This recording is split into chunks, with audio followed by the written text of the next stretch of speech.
ಕರೋತು ಮಮ ಕಲ್ಯಾಣಂ ಹರಿರ್ಹಯಮುಖಾಭಿದಃ ಗುರುಶ್ಚ ಮಧ್ವನಾಮ ಮೇ ವರದೋಸ್ತು ನಿರಂತರಂ. ಕಲ್ಯಾಣಾದ್ಭುತಗಾತ್ರಾಯ ಕಾಮಿತಾರ್ಥಪ್ರದಾಯಿನೇ ಶ್ರೀಮದ್ವೆಂಕಟನಾಥಾಯ ಶ್ರೀನಿವಾಸಾಯ ತೇ ನಮಃ. ವೇದಶಾಸ್ತ್ರಪುರಾಣಾಬ್ಧಿವಿಕ್ರೀಡನ ವಿಶಾರದಾನ್ ಶ್ರೀ ಸತ್ಯಧ್ಯಾನತೀರ್ಥಾಖ್ಯಾನುಪತಿಷ್ಠೇ ಗುರುನ್ಮಮ. ವೇದಶಾಸ್ತ್ರಪುರಾಣಾರ್ಥರಸಪೀಯೂಷವರ್ಷಕಾನ್ ಶಿಷ್ಯವಾತ್ಸಲ್ಯಭರಿತಾನ್ನ ಜಾಲಿಹಾಳ ಗುರೂನ್ ಭಜೆ. ಯಸ್ಯ ಸ್ಮರಣಮಾತ್ರೇಣ ಧರ್ಮದೀಕ್ಷಾ ವಿವರ್ಧತೆ ವಂದೇ ತಾನ್ ಶ್ರೀನಿವಾಸಾರ್ಯಾನ್ ಮಮ ವಿದ್ಯಾಗುರೂನ್ ಸದಾ. ಶ್ರೀ ಗುರುಭ್ಯೋ ನಮಃ. ಹರಿ ಓಂ. ವಾಮೇ ಭೂಮಿಸುತಾ ಪುರಸ್ತು ಹನುಮಾನ್ನ ಪೃಷ್ಠೇ ಸುಮಿತ್ರಾ ಸುತಃ ಶತ್ರುಘ್ನೋ ಭರತಶ್ಚ ಪಾರ್ಶ್ವದಲಯೋರ್ವಾಯ್ವಾದಿಕೋಣೇಷು ಚ ಸುಗ್ರೀವಶ್ಚ ವಿಭೀಷಣಶ್ಚ ಯುವರಾಟ್ ತಾರಾಸುತೋ ಜಾಂಬವಾನ್ ಮಧ್ಯೆ ನೀಲ ಸರೋಜ ಕೋಮಲ ರುಚಿಂ ರಾಮಂ ಭಜೆ ಶ್ಯಾಮಲಂ. ಶ್ರೀ ಗುರುಭ್ಯೋ ನಮಃ. ಹರಿ ಓಂ.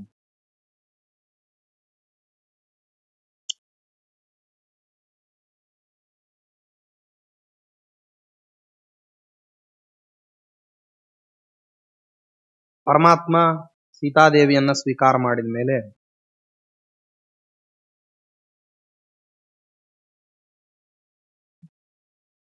ಭಗವಂತನ ಅಪಾರವಾದಂತಹ ಕರುಣೆಯಿಂದಾಗಿ ಯಾರ್ಯಾರು ರಾವಣ ಇನ್ನಿತರ ರಾಕ್ಷಸರು ಇವರೆಲ್ಲರ ಬಾಣಗಳಿಂದ ಪೀಡಿತರಾಗಿ ತಮ್ಮ ತಮ್ಮ ದೇಹ ಸೌಖ್ಯಾದಿಗಳನ್ನು ಕಳಕೊಂಡಿದ್ರು. ಅವರಿಗೆಲ್ಲ ಪರಮಾತ್ಮ ಸುಷೇಣ ಅಂತ ಹೇಳಿ ವಾನರ ಪೈಕಿ ಇದ್ದಂತಹವನೊಬ್ಬವನು, ಅವನು ಒಳ್ಳೆ ವೈದ್ಯ. ಅವನಿಗೆ ಹೇಳಿ ಎಲ್ಲ ಜನರನ್ನ ಅತ್ಯಂತ ನಿರೋಗಿಗಳನ್ನ ಒಳ್ಳೆ ಸುಖವಾದ ಆರೋಗ್ಯ ಸಂಪತ್ತು ಸಿಗೋ ಹಾಗೆ ಮಾಡಿದ್ದಾನೆ. ಯಾರು ಇಲ್ಲಿ ದೇಹದಲ್ಲಿ ಸೌಖ್ಯ ಕಳೆದೋಗಿತ್ತು, ದೇಹದಲ್ಲಿ ತೊಂದರೆ ಆಗಿತ್ತು, ಅವರಿಗೆಲ್ಲ ಆರಿತು. ಇನ್ನ ಕೆಲವರೆಲ್ಲ ಸತ್ಯ ಹೋಗ್ಬಿಟ್ಟಿದ್ರು. ಅವರಿಗೆ ಪರಮಾತ್ಮ ಏನ್ ಮಾಡಿದ್ದಾನೆ ಅಂದ್ರೆ ಯಮಲೋಕದಿಂದ ಅವ್ರನ್ನ ಕರೆಸಿದ್ದಾನೆ. ಯಮದೇವರಿಗೆ ಹೇಳ್ತಾನೆ, ಯಾರನ್ನ ಕರ್ಕೊಂಡು ಹೋಗಿದೆಯೋ ಅವ್ನು ಮರಳಿ ಕಳಿಸ್ಬಿಡು. ಭಗವಂತನ ಆದೇಶ ಇದ್ದದ್ರಿಂದಾಗಿ ಯಮದೇವರು ಮರಳಿ ಕರ್ಕೊಂಡು ಬಂದ್ಬಿಡ್ತಾನೆ ಅವ್ರನ್ನ. ಯಮಕ್ಷಯ ದೇವಗಣಾಶ್ಚ ಸರ್ವಶಃ ಅವ್ರನ್ನೆಲ್ಲರನ್ನು ಕರ್ಸ್ಕೊಂಡ್ಬರು. ಆವಾಗ ಯಮದೇವರು ಅವ್ರನ್ನೆಲ್ಲರನ್ನು ಹೋದವ್ರನ್ನೆಲ್ಲರನ್ನು ಕರ್ಕೊಂಡ್ ಬರ್ತಿರ್ಬೇಕಾದ್ರೆ ಜೊತೆಗೆ ದಶರಥ ಚಕ್ರವರ್ತಿ ಬರ್ತಾನೆ. ಎಲ್ರಿಗೂ ಬೇರೆಯವರೆಲ್ಲರಿಗೂ ಪರಮಾತ್ಮ ಅವರವರಿಗೆ ಉಚಿತವಾದಂತಹ ಶರೀರಾದಿಗಳನ್ನ ಕೊಡ್ತಾನೆ. ತನ್ನ ತಂದೆಗಲ್ಲ, ಬೇರೆಯವ್ರಿಗೆಲ್ಲರಿಗೂ ಶರೀರಾದಿಗಳನ್ನು ಕೊಟ್ಟು ಬದುಕಿಸಿ ಅಯೋಧ್ಯೆಗೆ ಹೊರಡಬೇಕು ಅಂತ ಹೇಳಿ ಪರಮಾತ್ಮ ಹೇಳ್ತಾನೆ. ಆಗ ವಿಭೀಷಣ ಗೆದ್ದ ರಾಜ್ಯ ವಾಸ್ತವದಲ್ಲಿ ಪರಮಾತ್ಮನದಾದದ್ರಿಂದಾಗಿ ಭಗವಂತನಿಗೆ ಸರ್ವಸ್ವ ಕೊಡಬೇಕು, ಅದಕ್ಕೆ ಬದಲಾಗಿ ಯಾವುದನ್ನೂ ಕೊಡ್ಲಿಕ್ಕಾಗ್ತಿಲ್ಲ ಅಂತ ಪುಷ್ಪಕ ವಿಮಾನವನ್ನ, ರಾವಣ ಕುಬೇರನ ಪುಷ್ಪಕ ವಿಮಾನ, ವಾಸ್ತವದಲ್ಲಿ ಕುಬೇರ ಅದನ್ನು ಬಳಸ್ತಿದ್ದ. ವಿಶ್ವಕರ್ಮ ನಿರ್ಮಾಣ ಮಾಡಿದ ನಂತರದಲ್ಲಿ ಪುಷ್ಪಕ ವಿಮಾನದ ಬಳಕೆಯನ್ನ ಕುಬೇರ ಮಾಡ್ತಾ ಇದ್ದ. ಆ ವಿಮಾನದ ಮೇಲೆ ವ್ಯಾಮೋಹ ಇದ್ದದ್ದಕ್ಕೆ ಮೊದಲೇ ಹೇಳಿದ್ನಲ್ಲ, ರಾವಣನಿಗೆ ಏನೇನ್ ಚೆನ್ನಾಗಿದೆಯೋ ಪ್ರಪಂಚದಲ್ಲಿ ಅದೆಲ್ಲ ತನಗ್ ಬೇಕು ಅಂತ ಬುದ್ಧಿ ಇದ್ರಿಂದ ಕುಬೇರನನ್ನ ಬೆದರಿಸಿ ಆ ವಿಮಾನವನ್ನು ಕಿತ್ಕೊಂಡಿದ್ದ. ಅದು ವಿಭೀಷಣನ ಹತ್ತಿರ ಬಂದಾಗ ಪರಮಾತ್ಮನಿಗೆ ಹೇಳ್ದ, ವಿಭೀಷಣ, ಪರಮಾತ್ಮ ನೀನು ಅಯೋಧ್ಯ ನಗರಿಗೆ ಹೊರಡ್ಲಿಕ್ಕೆ ಸಮಯ ತುಂಬಾ ಅಲ್ಪ ಇರೋದ್ರಿಂದ ಇದರಲ್ಲಿ ಕೂತ್ಕೊಂಡು ಹೋಗು ಅಂತ ಹೇಳಿ ಪರಮಾತ್ಮನ ಸಂಕಲ್ಪಕ್ಕನುಸಾರವಾಗಿ ಹೇಗ್ ಬೇಕಾದ್ರೂ ಹೋಗ್ಬೋದು. ವಿಭೀಷಣ ತನ್ನಿಂದಾದ ಸೇವೆಯನ್ನ ಮಾಡಬೇಕು ಅಂತ ಹೇಳಿ ತಾನು ಪುಷ್ಪಕ ವಿಮಾನವನ್ನು ಕೊಡ್ತಾನೆ. ಆಗ್ಲಿ ಅಂತ ಹೇಳಿ ಪರಮಾತ್ಮ ಹತ್ತುತ್ತಾನೆ. ಅದೊಂಥರ ವಿಚಿತ್ರವಾದ ವಿಮಾನ, ಎಷ್ಟು ಜನ ಹತ್ತಿದ್ರೂ ಅದರಲ್ಲಿ ಅವಕಾಶ ಇದೆ. ಆದ್ರಿಂದ ವಾನರರೆಲ್ಲರೂ ಕೂಡ ತಾವು ಅದರಲ್ಲಿ ಹತ್ತುತ್ತೀವಿ ಅಂತ ಹೇಳಿ ಹತ್ತುತ್ತಾರೆ. ಎಲ್ಲರೂ ಹತ್ತಿದ ಮೇಲೆ ಪುಷ್ಪಕ ವಿಮಾನ ಹೊರಡೋದು. ಹತ್ತುತ್ತಾರೆ. ಹೊರಡೋಕ್ಕಿಂತ ಮುಂಚೆ ಪರಮಾತ್ಮ ಅಂತಾನೆ ಹನುಮಂತ ದೇವರಿಗೆ, ನಾವು ನಿಧಾನವಾಗಿ ಮಧ್ಯದಲ್ಲಿ ಭರದ್ವಾಜಾಶ್ರಮವನ್ನು ನೋಡಿ ಆಮೇಲೆ ಬರಬೇಕು. ಭರದ್ವಾಜರನ್ನ ನಾನು ಕಂಡು ಬರಬೇಕು. ಅದಕ್ಕೆ ಪೂರ್ವಭಾವಿಯಾಗಿ ನೀನು ಹೋಗಿ ಭರತನಿಗೆ ಹೇಳು. ಭರತ ಚಿತ್ರಕೂಟ ಪರ್ವತದಲ್ಲಿ ಇರಬೇಕಾದ್ರೆ ಒಂದು ಪ್ರತಿಜ್ಞಾವನ್ನು ಮಾಡಿದ್ದ. 14 ವರ್ಷದ ನಂತರದಲ್ಲಿ ನೀನು ಬರದೇ ಹೋದರೆ 14ನೇ ವರ್ಷದ ದಿವಸ ಏನಿದೆ ಅವತ್ತು ಸೂರ್ಯಾಸ್ತ ಆಗಿಬಿಟ್ರೆ ಅಗ್ನಿ ಪ್ರವೇಶ ಮಾಡಿ ಪ್ರಾಣ ಬಿಡ್ತೀನಿ ಅಂತ. ಅಂದ್ರೆ ನಾನು ಹೆಚ್ಚು ಕಾಯಲಿಕ್ಕೆಲ್ಲ ಸಾಧ್ಯ ಇಲ್ಲ, ತುಂಬಾ ಎಲ್ಲ ಕಾಯೋದಿಲ್ಲ. ಇಷ್ಟ ಕಾದಿದ್ದೇ ನಾನು ಯಾವುದಕ್ಕೋಸ್ಕರ ಕಾದಿದ್ದೀನಿ ಅಂದ್ರೆ ನೀನು ಪಿತೃವಾಕ್ಯ ಪರಿಪಾಲಕ ಅನ್ನೋ ಕಾರಣಕ್ಕೆ. ಇದ್ರ ಮುಂದೆ ಕಾಯಬೇಕು ಅಂತ ಅನ್ನುವಂತಹ ಅವಶ್ಯಕತೆ ಇಲ್ಲ. ಪದಾರ್ಥ ನಿಂದು ಬಾಧ್ಯತೆಯನ್ನು ಹೊರಬೇಕಾದವ ನೀನು, ನಿನ್ನ ಪ್ರತಿನಿಧಿಯಾಗಿ ಈ ಬಾಧ್ಯತೆಯನ್ನ, ರಾಜ್ಯಭಾರವನ್ನ ನಾನು ಹೊರ್ತಾ ಇದ್ದೀನಿ. ಅದನ್ನ ನೀನೇನ್ ಮಾಡ್ಬೇಕು ಅಂದ್ರೆ ಬಂದು ತಗೊಳ್ಬೇಕು. ಅಂದ್ರೆ ಅವನಿಗೆ ಸಮಸ್ಯೆ ಏನು ಅಂದ್ರೆ ಬೇಜವಾಬ್ದಾರಿತನ ಅಲ್ಲ. ಭರತನಿಗೆ ಇದ್ದದ್ದು ಏನಂದ್ರೆ, ಇವನು 14 ವರ್ಷದ ನಂತರದಲ್ಲಿ ನನಗೆ ಅಯೋಧ್ಯೆಗೆ ಹೋಗೋದು ಏನಿದೆ ಅಂತ ಹೇಳಿ ಬಿಟ್ಟುಬಿಟ್ರೆ, ಮಂಥರೆಯ ಆಂತರ್ಯದಲ್ಲಿ ಇದ್ದದ್ದೇನು ಅಂತಂದ್ರೆ 14 ವರ್ಷದವರೆಗೆ ಒಬ್ಬ ವ್ಯಕ್ತಿ ಏನಾದ್ರೂ ಕಣ್ಮರೆಯಾಗಿ ಹೋಗ್ಬಿಟ್ಟ ಅಂದ್ರೆ ಜಗತ್ತಿನ ಜನಮಾನಸದಿಂದ ಏನಾಗ್ಬಿಡ್ತಾನೆ ಅಂದ್ರೆ ಅವನು ಮರ್ತ್ ಹೋಗ್ಬಿಡ್ತಾನೆ. ಸ್ಮೃತಿಪತಿಯಲ್ಲೇ ಇರೋದಿಲ್ಲ. ಇಂಥವನೊಬ್ಬವನು ಇದ್ದ ಅಂತ ಯಾರು ನೆನಪಿಸ್ಕೊಳ್ಳೋದೇ ಇಲ್ಲ. ಆದ್ರಿಂದಾಗಿ ಅಷ್ಟು ಸುದೀರ್ಘವಾದಂತಹ ಕಾಲದವರೆಗೆ ಒಬ್ಬ ವ್ಯಕ್ತಿ ಗುರುತು ಪರಿಚಯ ಇಲ್ಲದೆ ಇರೋ ಹಾಗೆ ಹೋಗ್ಬಿಟ್ರೆ ಆನಂತರದಲ್ಲಿ ಜನ ಅವನನ್ನ ಪರಿಚಯ ಹಿಡಿದು ಮಾತಾಡಿಸೋದಿಲ್ಲ. ಅವನೊಬ್ಬವನು ಜಗತ್ನಲ್ಲಿ ಜನರ ಮಧ್ಯದಲ್ಲೇ ಇದ್ರೂ ಅಪ್ರಸ್ತುತ ವ್ಯಕ್ತಿಯಾಗಿ ಬದುಕಬೇಕಾಗ್ತದೆ. ಸಾಮಾನ್ಯರಿಗೆ ಅದೊಂದು ದೊಡ್ಡ ಸಮಸ್ಯೆ ಆಗಿ ಕಾಡ್ಲಾರದು. ಆದ್ರೆ ಜನಮಾನಸದಲ್ಲಿ ನೆಲೆಯೂರುವಂತಹ ಪ್ರತಿಭಾ ವಿಶೇಷ, ಗುಣವಿಶೇಷಗಳು, ಸಂಪದ್ಭರಿತವಾದಂತಹ ಕೀರ್ತಿ, ರಾಜೈಶ್ವರ್ಯಾದಿಗಳೆಲ್ಲವೂ ಇದ್ದಂತಹ ಸಂದರ್ಭದಲ್ಲಿ ಯಶೋಧನ ಸಂಪನ್ನನಾದಂತಹ ಒಬ್ಬ ವ್ಯಕ್ತಿ ಅಪರಿಚಿತನಂತೆ ಬದುಕೋದು ಅಂತನ್ನೋದು ಆಗೋದಿಲ್ಲ ಅವ್ರಿಗೆ. ಹಾಗಾಗಿ ಅಂಥದ್ಯಾವುದಾದ್ರೂ ನಿಮಿತ್ತಕ್ಕೆ ರಾಮಚಂದ್ರ ಬರದೇ ಹೋದ್ರೆ ಏನ್ಗತಿ ಅಂತ ಹೇಳಿ ಆಂತರ್ಯ ಯಾರ್ದು, ಅವನು ಬರಬಾರ್ದು. ಈ ರೀತಿಯಲ್ಲಿ ಆಗ್ಬಿಟ್ರೆ ಅವನು ಬರೋದೇ ಇಲ್ಲ. ಮಂತರ ಯೋಚನೆ ಮಾಡಿದ್ದೆ ಹಾಗೆ. ವಾಸ್ತವದಲ್ಲಿ ಮೊದಲನೇ ವರದಿಂದಾಗಿ ರಾಮಚಂದ್ರನಿಗೆ 14 ವರ್ಷ ವನವಾಸ ಆಗ್ಬೇಕು ಅಂತಾಳವಳು. ಕೈಕೇಯಿ ಕೇಳ್ತಾಳ, ಅದ್ರದ್ದು ಏನೋ ಅವಶ್ಯಕತೆ ಇದೆ? ಭರತನಿಗೆ ಪಟ್ಟಾಭಿಷೇಕ ಆದ್ರೆ ನಮಗ್ ಗೌರವ ಸಿಕ್ಕಿಬಿಡ್ತದೆ. ಕೌಸಲ್ಯಗೆ ಪಟ್ಟಾಭಿಷೇಕ ಆದ್ರೆ, ರಾಮಚಂದ್ರನಿಗೆ ಪಟ್ಟಾಭಿಷೇಕ ಆದ್ರೆ ಕೌಸಲ್ಯಗೆ ಗೌರವ ಸಿಗ್ತದೆ. ನಾವು ಕೌಸಲ್ಯ ಅಡಿವಾಳ ಆಗ್ಬೇಕಾಗ್ತದೆ ಅಂತ ಅನ್ನೋದು ನಿನಗೆ ಬಾಧೆ.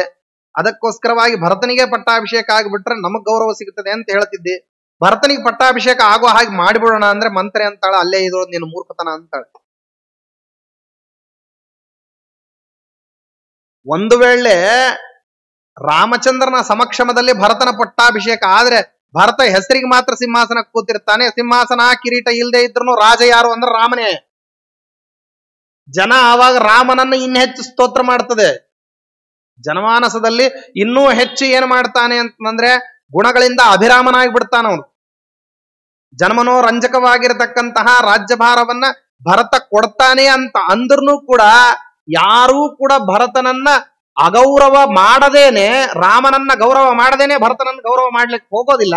ರಾಮನನ್ನ ಗೌರವ ಮಾಡ್ತಾರೆ ಅಂದ್ರೆ ಭರತನಿಗೆ ಅಗೌರವ ತಪ್ಪಿದ್ದಲ್ಲ. ಅದಕ್ಕಾಗಿ ಒಂದನ್ನ ನಿರ್ಧಾರ ಮಾಡ್ಕೋ, ಭರತನಿಗೆ ಪಟ್ಟಾಭಿಷೇಕ ಆಗಬೇಕು ಅಂದ್ರೆ ಭರತನಿಗೆ ಮಾತ್ರ ಪಟ್ಟಾಭಿಷೇಕ ಆದ್ರೆ ಸಾಲದು. ಆ ಪಟ್ಟಾಭಿಷೇಕದ ಸಂದರ್ಭದಲ್ಲಿ ರಾಮ ಇರಬಾರ್ದು. ಬರಬೇಡ ಅಂತ ಹೇಳೋಣ ಬಿಡು. ಜನ ಬರಬೇಡ ಅಂದ್ರೆ ಅವ ಯಾಕೆ ಬಂದಿಲ್ಲ ಅಂದ್ರೆ ಮೊದ್ಲು ಹುಡುಕೊಂಡು ಹೋಗ್ತಾರ ಅವನು. ಸರಿ, ಬೇರೆ ರಾಜ್ಯದಲ್ಲಿ ಹೇಳೋಣ. ಆ ರಾಜ ಇವನಿಗೆ ರಾಜ್ಯ ಪದವಿಯನ್ನು ಕೊಡ್ತಾನೆ. ನೋಡಪ್ಪ, ನಿಮ್ಮಪ್ಪ ಕೊಡ್ಲಿಲ್ಲ, ನಾ ರಾಜ್ಯ ಕೊಡ್ತೀನಿ, ನನ್ನ ರಾಜ್ಯ ಬರಮಾಡು ಅಂತ. ಇಲ್ಲ, ಸಾಮಾನ್ಯ ಪ್ರಜೆಯಂತೆ ಜೀವನ ಮಾಡು ಅಂತ ಹೇಳೋಣ. ಜನ ಬಿಡೋದಿಲ್ಲ. ನೀ ಸಾಮಾನ್ಯ ಪ್ರಜೆ ಆಗಪ್ಪ, ನಿಮ್ಮ ಅಪ್ಪನ ರಾಜ್ಯ ಬೇಡಲ್ಲ, ನಾವು ನಿನಗೆ ರಾಜ್ಯ ನೂತನವಾಗಿ ಕಟ್ಟಿಕೊಡ್ತೀವಿ ಅಂತಾರೆ. ಹಂಗಂದ್ರೆ ಏನ್ ಹೇಳ್ಬೇಕಂತೆ? 14 ವರ್ಷ ವನವಾಸವನ್ನ ವನಚರಿಯಾಗಿ ಅನುಷ್ಠಾನ ಮಾಡ್ಬೇಕು ಅಂತ ಹೇಳೋ. ಏನಾಗ್ತದ ಅವಾಗ ಏನಾಗ್ತದೆ ಅಂದ್ರೆ ವನಚರಿಯಾಗಿ ಬದುಕಬೇಕಾದ್ರೆ ಅಲ್ಲೇ ಕಾಡು ಮೃಗಗಳಿಗೋ ರಾಕ್ಷಸರಿಗೋ ಅಥವಾ ಅವ್ರ ಉಪದ್ರವಗಳಿಗೋ ಉಪಟಳಿಗೋ ರೋಸಿ ಹೋಗಿ ಅವನ ಪ್ರಾಣ ಕಳ್ಕೋಬೇಕು. ಅಥವಾ ಪ್ರಾಣದಿಂದ ಬದುಕಿ ಬಂದ್ರೆ 14 ವರ್ಷ ಸುದೀರ್ಘವಾಗಿ ಒಬ್ಬ ವ್ಯಕ್ತಿ ಅವನ ಸಂಪರ್ಕದಲ್ಲೇ ಇರಲಿಲ್ಲ. ಜನ ಎಲ್ಲಿ ಅವನನ್ನು ಗುರುತಿಸ್ತಾರೆ? ಜನನೇ ಗುರುತಿಸದೇ ಇರತಕ್ಕಂತ ಜಾಗಕ್ಕೆ ಪ್ರಸಿದ್ಧ ಕೀರ್ತಿ ಸಂಪನ್ನನಾದಂತಹ ರಾಮಚಂದ್ರ ಬರ್ತಾನೆ ಯಾಕೆ? ಅವಾಗ ನಿರಂಕುಶವಾದಂತಹ ರಾಜ್ಯಭಾರ ಯಾರಿಗೆ ಸಿಗುತ್ತದೆ ಅಂತಂದ್ರೆ ನಿನ್ನ ಮಗನಿಗೆ ಸಿಗ್ತದೆ. ಅದು ದಕ್ಕಬೇಕು ಅಂದ್ರೆ ಈ ರೀತಿ ಮಾಡು ಅಂತ ಹೇಳ್ಕೊಟ್ಟಿದ್ಲು. ಮಂಥರೆಯ ಮಾತಿನ ಆಲೋಚನಾ ಸರಣಿಗೆ ಪರಮಾತ್ಮ ಅದಕ್ಕೆ ಒಪ್ಕೊಂಡು ಹೇಗಿದ್ರು ಇಷ್ಟು ದಿವಸ ಬಿಟ್ಟಿದ್ದೀನಿ, ಇನ್ನು ಮುಂದೆ ಬರೋದೇ ಬೇಡ ಅಂತ ಹೇಳಿ ಬಿಟ್ರೆ ಏನ್ ಗತಿ? ಅದಕ್ಕಾಗಿಯೇ ಭರತ ಬಂದ ತಕ್ಷಣ ಏನ್ ಮಾಡಿದ್ದ ಅಂದ್ರೆ ವಸಿಷ್ಠಾದಿ ಮಹರ್ಷಿಗಳಿಗೂ ಹೇಳಿ ಕರ್ಕೊಂಡು ಹೋಗಿದ್ದ. ಮೊದ್ಲ ಅವನು ವಸಿಷ್ಠರನ್ನೇ ಬೈತಾನೆ, ಸ್ವಾಮಿ ನಮ್ಮಪ್ಪ ಏನೋ ಇಕ್ಷ್ವಾಕು ವಂಶದ ನಿಯಮಗಳನ್ನೆಲ್ಲ ಮುರಿದು ಬಿಟ್ಟು ರಾಮಚಂದ್ರನಿಗೆ ಬೇಡ ಪಟ್ಟಾಭಿಷೇಕ ಅಂತ ಮಾಡೋದನ್ನ ನಿಲ್ಸಿದ, ನೀವ್ಯಾಕೆ ಒಪ್ಕೊಂಡ್ರಿ?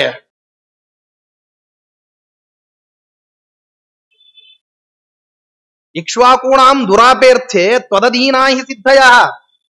ಇಕ್ಷ್ವಾಕು ವಂಶದವರಿಗೆ ಯಾವ್ದು ಅಪ್ರಾಪ್ಯವಾಗಿರತಕ್ಕಂತಹ ಪ್ರಯೋಜನಗಳಿದ್ದಾವೋ ಅದೆಲ್ಲವೂ ಕೂಡ ನಿಮ್ಗೆ ಅಧೀನ ಸಿದ್ಧಿ. ಅದು ಇಕ್ಷ್ವಾಕು ವಂಶದಲ್ಲಿ ರಾಜರುಗಳು ಬದಲಾಗಿದ್ದಾರೆ ಹೊರತು ಪುರೋಹಿತರು ಬದಲಾಗೇ ಇಲ್ಲ. ಇಕ್ಷ್ವಾಕು ರಾಜನಿಂದ ಹಿಡ್ಕೊಂಡು ಮುಂದಕ್ಕೆಲ್ಲಿ ರಾಮಚಂದ್ರನ ತನಕನೂ ಯಾರೋ ಒಬ್ರೇ ವಸಿಷ್ಠರೊಬ್ರೆ. ಅನ್ನಪ್ರಾಶನದಿಂದ ಹಿಡ್ಕೊಂಡು ಪಿಂಡಪ್ರಾಶನ ತನಕ ಪುರೋಹಿತರು ಮಾತ್ರ ಅವರೇನೆ, ರಾಜರುಗಳು ಬದಲಿ ಆಗ್ತಾ ಇದ್ದಾರೆ ಅಷ್ಟೇ. ಆದ್ದರಿಂದ ನಿಮಗ್ ಗೊತ್ತಿತ್ತು, ನೀವ್ ಯಾಕೆ ಒಪ್ಕೊಳ್ಳಿಲ್ಲ? ವಸಿಷ್ಠರಿಗೆ ಏನ್ ಉತ್ತರ ಕೊಡ್ಬೇಕು? ಅವರು ಸುಮ್ಮನೆ ಇರ್ತಾರೆ. ನೋಡ್ರಿ, ಹಾಗಾದ್ರೆ ನೀವು ತಪ್ಪು ಮಾಡಿದಿರಿ ಅಂದ ಮೇಲೆ ರಾಮಚಂದ್ರನನ್ನ ನಾ ಕರ್ಕೊಂಡ್ ಬರ್ಲಿಕ್ಕೆ ಹೋಗ್ತೀನಿ, ನೀವು ಬರ್ಬೇಕು ಮೊದಲು. ಕೌಸಲ್ಯಾದೇವಿ, ಸುಮಿತ್ರಾದೇವಿ ಎಲ್ರಿಗೂ ಅಂತಾನೆ, ನಮ್ಮಮ್ಮ ಅವಳು ಮಾಡಿದ್ಲು, ತಪ್ಪು ಮಾಡಿದ್ಲು, ಅವಳು ತಪ್ಪು ಮಾಡೇ ಇಲ್ಲ ಅಂತ ಹೇಳ್ತಿಲ್ಲ, ಅವಳು ತಪ್ಪು ಮಾಡಿದ್ಲು. ನೀವ ತಪ್ಪು ನಡಿಲಿಕ್ಕೆ ಯಾಕೆ ಅವಕಾಶ ಕೊಟ್ರೆ? ರಾಜಮಾತೆಯಾಗಿ ನೀನ್ ಹೆಂಗ ಅದನ್ನ ಒಪ್ಕೊಂಡೆ? ಪಟ್ಟದ ರಾಣಿಯಾಗಿ ನೀ ಹೆಂಗ ಅಂಗೀಕಾರ ಮಾಡ್ಕೊಂಡಿ ಅಂತ ಕೇಳ್ತಾನ ಅವನು. ಯಾರಿಗೆ? ಕೌಸಲ್ಯಾದೇವಿಗೆ. ಪುರ ಸ್ತ್ರೀಯರು ಪುರುಷರಿಗೆ ಎಲ್ರಿಗೂ ಪ್ರಶ್ನೆ ಮಾಡ್ತಾನೆ ಭರತ. ಏನಂದ್ರೆ, ಇದೆಲ್ಲ ಅನರ್ಥ ನಡಿಬೇಕಾದ್ರೆ ನಾವೆಂದು ನೋಡಿರ್ಲಿಲ್ಲಪ್ಪ. ನಮ್ಮ ವಂಶದಲ್ಲಿ ಪೂರ್ವ ಪಿತಾಮಹ ಪ್ರಪಿತಾಮಹಾದಿಗಳು ಯಾವುದು ಕೂಡ ಈ ರೀತಿ ಸಂಪ್ರದಾಯವನ್ನು ಲೋಪ ಮಾಡತಕ್ಕಂತಹ ಕಾರ್ಯಕ್ರಮವನ್ನು ಯಾರು ಒಪ್ಕೊಂಡ್ರಲ್ಲ, ನೀವ್ ಯಾಕೆ ಒಪ್ಕೊಂಡ್ರಿ? ಹೇಳಲಿಕ್ಕೆ ಬರ್ತಿರಲಿಲ್ಲ ನಿಮಗೆ? ಪ್ರಜಾವರ್ಗದವ್ರು ನೀವೆಲ್ಲರೂ ನಿಂತ್ಕೊಂಡು ವಿರೋಧ ಮಾಡ್ಬೇಕಾಗಿತ್ತು, ಯಾಕೆ ಮಾಡ್ಲಿಲ್ಲ? ಅಂದ್ಮೇಲೆ ನೀವು ವಿರೋಧ ಮಾಡಿಲ್ಲ, ವಸಿಷ್ಠರು ವಿರೋಧ ಮಾಡ್ಲಿಲ್ಲ, ರಾಜ ಪರಿವಾರದಲ್ಲಿ ಯಾರು ವಿರೋಧ ಮಾಡ್ಲಿಲ್ಲ, ಮಂತ್ರಿ ಮಹೋದಯಗಳು ವಿರೋಧ ಮಾಡಿಲ್ಲ, ಸೇನಾಧಿಪತ್ಯಾದಿಗಳು ವಿರೋಧ ಮಾಡಿಲ್ಲ, ಅಧಿಕಾರಿ ವರ್ಗದವರು ಯಾರು ವಿರೋಧ ಮಾಡಿಲ್ಲ. ವಿರೋಧ ಮಾಡತಕ್ಕಂತ ಏಕೈಕ ವ್ಯಕ್ತಿ ಲಕ್ಷ್ಮಣ ರಾಮಚಂದ್ರನ ಮಾತಿಗೆ ಬಗ್ಗಿ ಬಿಟ್ಟ ಅವನ ಜೊತೆಗೆ ಹೋಗಿದ್ದಾನೆ. ಅಂದ್ಮೇಲೆ ನೀವೆಲ್ಲರೂ ಕೂಡ ಈ ದೋಷದಲ್ಲಿ ಸಮಭಾಗಿಗಳು, ನನ್ನ ಜೊತೆಗೆ ಬರ್ರಿ ಅಂತ ನಡ್ಕೊಂಡು ಹೋಗಿ ಅವನನ್ನು ಕರ್ಕೊಂಡ್ಬರೋಣ ಅಂತ ಹೇಳ್ತಾನೆ ಭರತ. ಉತ್ತರ ಕ್ರಿಯಾ ಮುಗಿದಿರುವಂತಹ ಕ್ಷಣದಿಂದ ಭರತ ಏನ್ ಮಾಡ್ತಾನೆ ಅಂದ್ರೆ, ಮೊದ್ಲು ಅಲ್ಲಿಗೆ ಏನ್ ಮಾಡ್ತಾನೆ, ರಾಮಚಂದ್ರನ ಹತ್ತಿರ ಹೋಗ್ತಾನೆ. ಒಂದು ವೇಳೆ ನೀನು ಬರದೆ ಹೋದ್ರೆ ಅಗ್ನಿ ಪ್ರವೇಶವನ್ನು ಮಾಡಿ ಪ್ರಾಣ ಬಿಡ್ತೀನಿ ಅಂತ ಹೇಳ್ತಾನೆ. ಪರಮಾತ್ಮ ಯಾವುದಕ್ ಹೆದರದೆ ಇದ್ದವನು ಭರತ ಹೆದರ್ಸಿದ್ರೆ ಏನಂತಾನೆ ಅಂದ್ರೆ,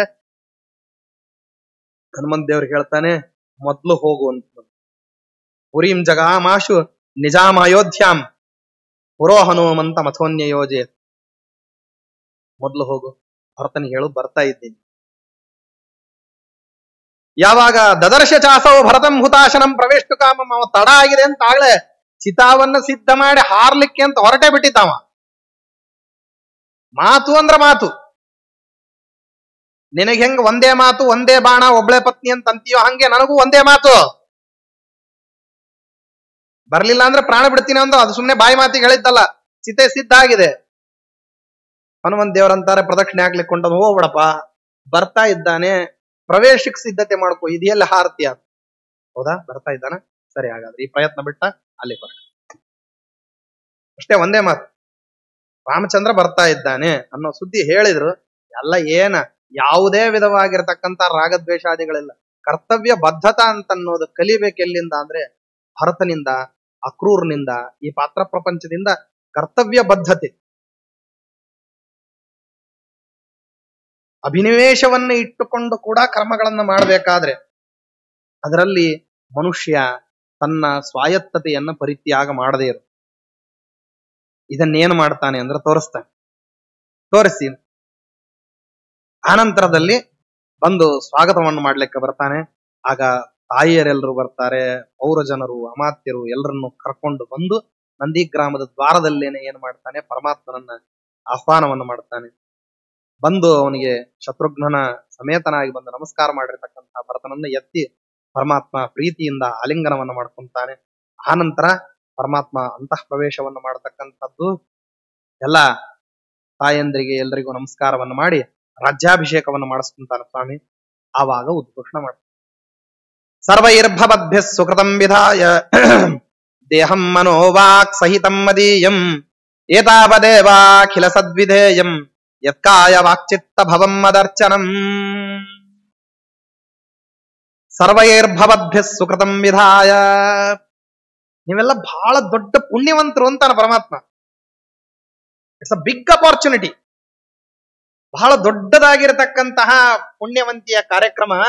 ಅದರಲ್ಲಿ ನೀವು ಒಳಪ್ರವೇಶವನ್ನ ಪಡೆದಿದ್ದೀರಿ ಅಂದ್ರೆ ಬಹಳ ಪುಣ್ಯ ಮಾಡಿದ್ರಿ ಅಂತ ಹೇಳಿ ಸೀತಾನ್ವೇಷಣವನ್ನ ಮಾಡತಕ್ಕಂತಹ ಒಂದು ಅಪರೂಪದ ಕೆಲಸ ನಿಮಗೆ ಸಿಕ್ತು. ಭಗವಂತನ ಸೇವಾವನ್ನ ಮಾಡತಕ್ಕಂತಹದ್ದು ಅದು ಅಪರೂಪ ಅಂತ ಯಾಕೆ ಅಂತಂದ್ರೆ, ಎಲ್ಲಾ ಮಾಡಿರ್ತಕ್ಕಂತಹ ಪುಣ್ಯದ ಕೊನೆ ಪೂರ್ಣಾಹುತಿ ಯಾವುದು ಅಂದ್ರೆ ಅದು ಅದ್ಭುತವಾಗಿರ್ತಕ್ಕಂತಹ ಸತ್ಕರ್ಮಗಳನ್ನು ಎಲ್ಲವನ್ನೂ ಮಾಡಿದ ನಂತರದಲ್ಲಿ ಅದನ್ನ ಪೂರ್ಣವಾಗಿ ಪರ್ಯವಸಾನ ಮಾಡ್ಬೇಕಲ್ಲ. ಆ ಪರ್ಯವಸಾನ ಮಾಡತಕ್ಕಂತಹ ದೊಡ್ಡ ಸತ್ಕರ್ಮ ಯಾವುದು ಅಂತಂದ್ರೆ ಅದು ಸೀತಾನ್ವೇಷಣ ರೂಪವಾದಂತಹ ಸತ್ಕರ್ಮ. ಯಾಕೆಂದ್ರೆ ಅತ್ಯಭೂತ ಪೂರ್ವವಾಗಿರತಕ್ಕಂತಹ ಪ್ರಮೇಯಗಳ ಪೈಕಿ ದೊಡ್ಡ ಪ್ರಮೇಯ ಯಾವುದು ಅಂದ್ರೆ ಪರಮಾತ್ಮ ಮತ್ತು ರಮಾದೇವಿ ಎಂದೆಂದಿಗೂ ಕೂಡ ನಿತ್ಯ ಅವಿಯುಕ್ತ ದಂಪತಿಗಳು ಅಂತ ಅನುಸಂಧಾನ ಮಾಡೋ ದೊಡ್ಡ ಪ್ರಮೇಯ. ಭಗವಂತನಿಗೆ ಎಂದಿಗೂ ರಮಾದೇವಿಯಿಂದ ವಿಯೋಗ ಇಲ್ಲ. ನಿತ್ಯ ಅವಿಯುಕ್ತರವರು ದಂಪತಿಗಳು, ಅವ್ರಿಗೆ ವಿಯೋಗ ಇಲ್ಲ ಅಂತ ಹೇಳಿ ಚಿಂತನೆ ಮಾಡ್ಬೇಕು. ಹಂಗ ಚಿಂತನೆ ಮಾಡ್ಬೇಕು ಅಂತಂದ್ರೆ ಆ ಸಂದರ್ಭದಲ್ಲಿ ಆ ಕಾರಣಕ್ಕೋಸ್ಕರವಾಗಿ ಯಾರ್ಯಾರು ಜೀವನದ ಹಂಗ ತೊರೆದು ಹೋಗೋದು. ಹೇಳಿದಾನೆ ಸುಗ್ರೀವ ಅಂತ ನಂದಾಕ್ಷಣಕ್ಕೆ ಯಾಕೆ ಹೋಗ್ಬೇಕು ಅಂತ ಯಾವ ಕಪಿಗಳು ಪ್ರಶ್ನೆ ಮಾಡಿರ್ಲಿಲ್ಲ. ಉದ್ದಕ್ಕೂ ಹೋಗಿದ್ದೇ ಕೆಲಸ. ಸುಗ್ರೀವ ಎಷ್ಟು ಕಾಲಾವಧಿಯನ್ನು ತಿಳಿಸಿದ್ನೋ, ದಕ್ಷಿಣ ದಿಕ್ಕನ್ನು ಒಂದನ್ನ ಬಿಟ್ಟು ಇನ್ನುಳಿದ ದಿಕ್ಕಿಗೆ ಹೋದವ್ರು ಎಲ್ಲರೂ ಕೂಡ ಸೂಚಿತವಾದಂತಹ ಕಾಲದಲ್ಲಿ ಆ ದಿಕ್ಕಿನ ತುದಿ ಎಲ್ಲೆಲ್ಲಿರ್ತದೋ ಭರತಖಂಡದ ಭೂಭಾಗ ಅಲ್ಲೆಲ್ಲಾ ಕಡೆನೂ ಅನ್ವೇಷಣೆ ಮಾಡ್ಕೊಂಡು ಮರಳಿ ಬಂದ್ಬಿಟ್ಟು ಎಲ್ಲಾ ಕಡೆನೂ ಒಂದೇ ಒಂದು ಸಣ್ಣದಾಗಿರತಕ್ಕಂತಹ ಪ್ರದೇಶವನ್ನ ಬಿಡೋದು ಅಂತಿಲ್ಲ, ಎಲ್ಲಾ ಕಡೆ ಹುಡುಕ್ತಾ ಇರೋದು. ಪ್ರತಿಯೊಂದು ಕಡೆಗೂ ಹುಡುಕಿ ಸೀತಾದೇವಿ ಇಲ್ಲ. ಗೊತ್ತಿಲ್ಲೇನಿದು ಯಾರಿಗೆ? ಪರಮಾತ್ಮ. ಶಾಸ್ತ್ರದಲ್ಲಿ ಅದಕ್ಕೆ ಒಂದು ಮಾತು ಹೇಳ್ತಾರೆ, ಪರೋಕ್ಷ ಪ್ರಿಯಾಹಿ ದೇವಾಹ. ಪರೋಕ್ಷ ಪ್ರಿಯತ್ವ ಅಂತ ಎಲ್ಲಾ ಪರಮಾತ್ಮನಿಗೆ ಗೊತ್ತಿದೆ ಅಂದ್ರೂ ಕೂಡ ಏನ್ ಮಾಡ್ತಾನೆ ಅಂದ್ರೆ, ನೀ ಏನ್ ಮಾಡಿದಿ ಅಂತ ನಿನ್ ಬಾಯಿಂದ ಹೇಳು ಅಂತ. ಸೀತಾದೇವಿ ಇಲ್ಲ ಅಂತ ಅನ್ನೋದು ಸರ್ವಜ್ಞನಾದಂತ ನನಗ್ ಗೊತ್ತಿದೆ, ನೀ ಹೇಳಯ್ಯ ಅಲ್ಲಿದ್ದಾಳೋ ಇಲ್ವೋ ಅಂತ. ನೀ ಏನ್ ಕೆಲಸ ಮಾಡಿದಿ ಅನ್ನೋದಷ್ಟೇ ನನಗ್ ಬೇಕಾಗಿದೆ ಹೊರತು ಆ ಫಲ ಏನ್ ಬಂತು ಅಂತ ನನಗ್ ಬೇಕಾಗಿಲ್ಲ. ಅದು ಫಲ ಡಮ್ಮಿನೇ ಬರೋದು, ನಂಗೆ ಗೊತ್ತಿದೆ. ಸರಿಯಾದ ಫಲವನ್ನ ಸಂಪಾದನೆ ಮಾಡತಕ್ಕಂತ ಚೈತನ್ಯ ನಿಮ್ಮಲ್ಲಿ ಇಲ್ಲ, ಅದ್ ನಂಗೆ ಗೊತ್ತಿದೆ. ಆ ಚೈತನ್ಯ ಯಾರಿಗೋ ಒಬ್ರಿಗಿರ್ತದೆ, ಅವ್ರಿಗೆ ಕೆಲಸನೇ ಬೇರೆ ರೀತಿ ಹೇಳಿದೀನಿ. ನಿಮ್ಮಲ್ಲಿ ಎಲ್ಲರಲ್ಲೂ ಇಲ್ಲ ಅಂತ ಅನ್ನೋದು ಗೊತ್ತಿದ್ರು ನಿಮಗ್ ಕೆಲಸ ಹೇಳಿದೀನಿ. ನಿಮ್ದೇನ್ ಕೆಲಸ ಅಂತಂದ್ರೆ, ನಾ ಕೆಲಸ ಹೇಳಿದೀನಿ ಅನ್ನೋದನ್ನ ಪ್ರಶ್ನೆ ಮಾಡ್ಲಾರ್ದೇನೆ ಮಾಡೋದಷ್ಟೇ. ಶ್ರುತಿ ಸ್ಮೃತಿ ಹರೇರಾಜ್ಞೆ.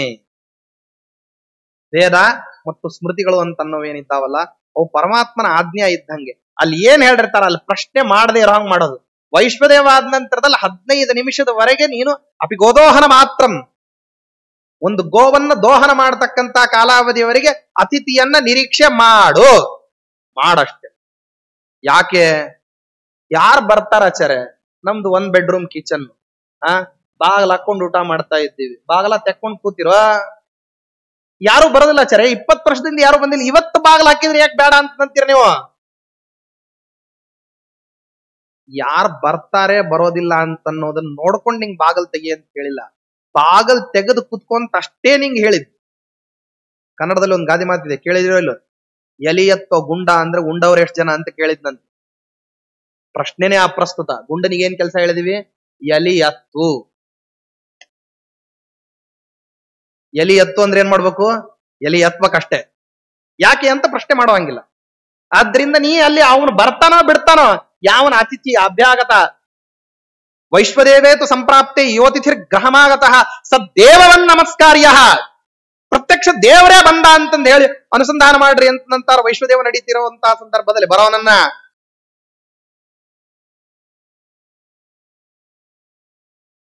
ಈ ರೀತಿ ಶ್ರುತಿ ಈ ರೀತಿ ಸ್ಮೃತಿ ಇದ್ದಂತಹ ಸಮಯದಲ್ಲಿ ನೀ ಏನ್ ಮಾಡ್ಬೇಕು? ವೈಶ್ವದೇವ ಮಾಡ್ಕೊಂಡು ಕಾಯ್ಬೇಕಷ್ಟೇ. ಯಾಕೆ ಪ್ರಶ್ನೆ ಮಾಡ್ಬೇಕು? ಯಾಕೆ ಅಂತ ಪ್ರಶ್ನೆ ಮಾಡ್ಬೇಕು. ಬಂದ್ರೆ ಊಟಕ್ಕೆ ಹಾಕಿ ಊಟ ಮಾಡು, ಬರದೇ ಇದ್ರೆ ಬಂದಿಲ್ಲ ಅಂತ ಊಟ ಮಾಡು. ನೀ ಬಂದಿಲ್ಲ ಅಂತಂದ್ರೆ ನಿಂಗೆ ಪುಣ್ಯ ಕೊಟ್ಟೆ ಕೊಡ್ತೀನಿ. ಅತಿಥಿಗೆ ನಿರೀಕ್ಷೆ ಮಾಡ್ದ ಅಂತ ಅನ್ನೋ ಕಾರಣಕ್ಕೆ ನಿಂಗೆ ಏನಿದೆಯೋ ಆ ಪುಣ್ಯ ಕೊಟ್ಟೆ ಕೊಡ್ತೀನಿ. ಬಂದ್ರೆ ಬಂದದ್ದಕ್ಕೆ ಊಟಕ್ಕೆ ಹಾಕಿ ಊಟ ಮಾಡ್ದ ಅನ್ನೋ ಕಾರಣಕ್ಕೆ ಪುಣ್ಯ ಕೊಡ್ತೀನಿ ಅಂತ ಹೇಳ್ತೀವೋ ಇಲ್ಲೋ? ಹಾಗಿದ್ದಂಗೆ ಸೀತಾದೇವಿ ಅಲ್ಲಿಲ್ಲ, ಅದ್ ನಂಗೆ ಗೊತ್ತಿದ್ದೇ ಇದೆ. ನೀ ಹೋಗಿ ಅಲ್ಲಿ ಹುಡುಕೊಂಡು ಅಲ್ಲಿಲ್ಲ ಅಂತ ಬಂದು ಹೇಳೋದಷ್ಟೇ ನಿನ್ನ ಕರ್ತವ್ಯ. ಅದನ್ನ ಮಾಡು. ಸೀತಾದೇವಿ ಸಿಕ್ಕಿದ್ದು ಎಷ್ಟು ಜನರಿಗೆ? ಹುಡುಕ್ಲಿಕ್ಕೆ ಹೋದವ್ರಿಗೆ ಎಲ್ರಿಗೂ ಸೀತಾದೇವಿ ಕಂಡ್ಲೇ ಇಲ್ಲ.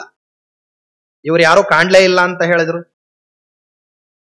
ದಕ್ಷಿಣ ದಿಕ್ಕಿಗೆ ಹೋದವರು ಸೀತಾದೇವಿ ವೃತ್ತಾಂತವನ್ನ ಕೇಳಿದ್ರು, ಅವರೂ ಕಾಣ್ಲೇ ಇಲ್ಲ. ಅವ್ರು ಕೇಳಿದ್ರು, ಕಾಣ್ಲಿಲ್ಲ. ಕಂಡವ್ರು ಯಾರು? ಒಬ್ಬ ಸಂಪಾತಿ, ಇನ್ನೊಬ್ರು ಹನುಮಂತ ದೇವರು.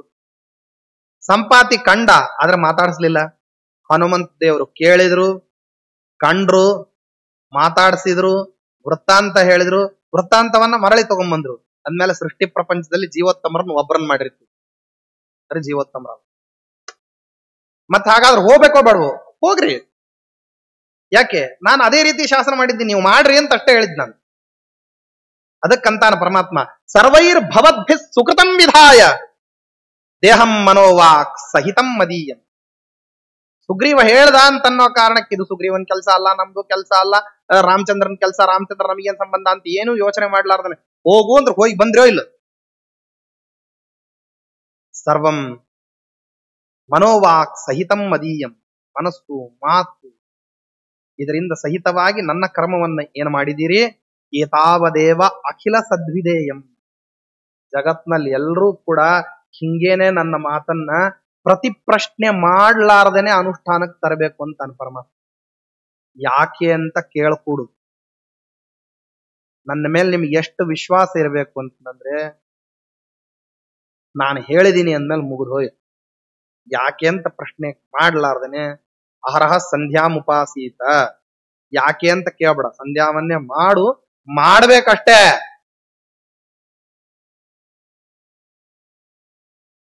ಏತಾವದೇವ ಅಖಿಲ ಸದ್ವಿಧೇಯಂ ಯತ್ಕಾಯ ವಾಕ್ಚಿತ್ತ ಭವಂ ಮದರ್ಚನ.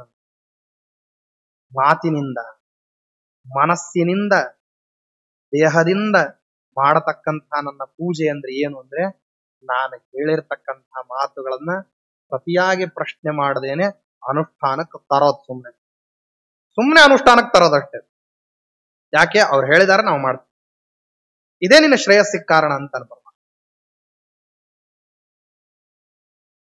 ಆದ್ರಿಂದಾಗಿ ನೀವೆಲ್ಲ ಏನೇನು ಹುಡುಕ್ಲಿಕ್ಕೆ ಹೋಗಿದಿರಲ್ಲ ನೋಡ್ರಿ, ಪರಮಾತ್ಮ ಅಂತಾನೆ ಮುಕ್ತಿ ಪ್ರದಾನಾತ್ ಪ್ರತಿಕರ್ತತಾಮೇ ಸರ್ವಸ್ಯ ಚಾಥೋ ಭವತಾಂ ಭವೇತ. ನಿಮ್ಗೆಲ್ರಿಗೂ ಕೂಡ ಏನ್ ಮಾಡ್ತಾ ಇದ್ದೀನಿ ಅಂದ್ರೆ ಒಟ್ಟಿಗೆನೆ ಮೋಕ್ಷವನ್ನು ಕೊಡ್ತೀನಿ. ಮುಗ್ದೋಯ್ತು ಒಟ್ಟಿಗೆನೆ.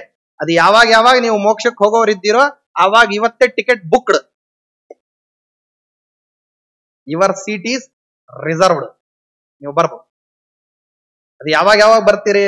ಅದು ಕೆಲವರಿಗೆ ಪ್ರತಿಬಂಧಕಗಳನ್ನು ಮುಗಿಸ್ಕೊಂಡು, ಕೆಲವ್ರದ್ದು ಸಾಧನ ಬಹಳ ಇದ್ದಿದ್ದರಿಂದಾಗಿ ಸಾಧನ ಮಾಡಿಕೊಂಡು, ಕೆಲವರಿಗೆ ಅಲ್ಪ ಸಾಧನ ಇದ್ದವ್ರು ಮುಗಿಸ್ಕೊಂಡು ಈಗಲೇನೆ ಅವಿಮುಕ್ತ ಅವಸ್ಥೆಯಲ್ಲಿ ಹೋಗಿ ಸೇರ್ಕೊಳ್ತಕ್ಕಂಥದ್ದು ಏನೇನಿದೆಯೋ ಅದನ್ನೆಲ್ಲಾನು ಮಾಡ್ತೀನಿ. ಅಂತೂ ಒಟ್ಟಾರೆಯಾಗಿ ನಿಮ್ಗೆಲ್ರಿಗೂ ಮೋಕ್ಷ ಅಂತ ನಿಸ್ಸಂದೇಹವಾಗಿ ನಾನು ಕೊಡ್ತೀನಿ.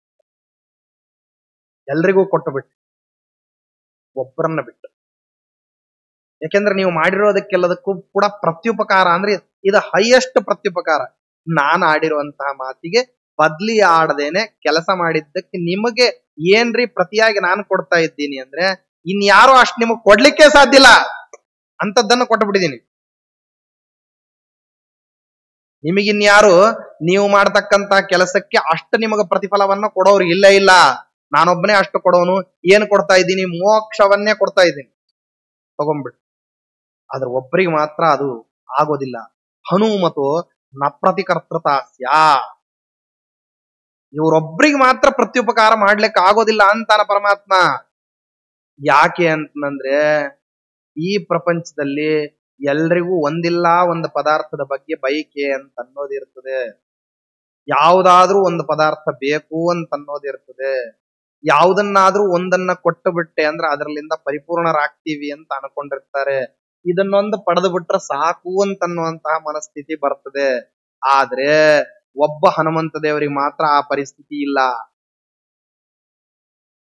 ಅವರು ನಿನಗೆ ಏನ್ ಬೇಕಪ್ಪ ಅಂದ್ರೆ ಏನೇನು ಬೇಡ ಅಂತ ಹೇಳ್ತಾರೆ.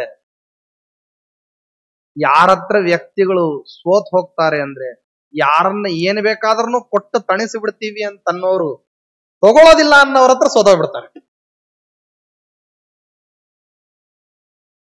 ತಗೊಳ್ಳೋದಿಲ್ಲ ಅಂತ ಅವನ ಹತ್ರ ಸೋತ್ ಹೋಗ್ಬಿಡ್ತಾರೆ. ನೀವು ಬೇಕಾದ್ದು ಕೊಡ್ತಿರಲ್ಲ, ನೀವು ಕೊಡ್ಲಿಕ್ಕೆ ಸಿದ್ಧರಿರ್ಬೋದು, ನಂಗೆ ತಗೊಳ್ಲಿಕ್ಕೆ ಇಷ್ಟ ಆಯ್ತು, ಮುಗಿತಾನೆ, ಏನ್ ಮಾಡ್ತೀವಿ?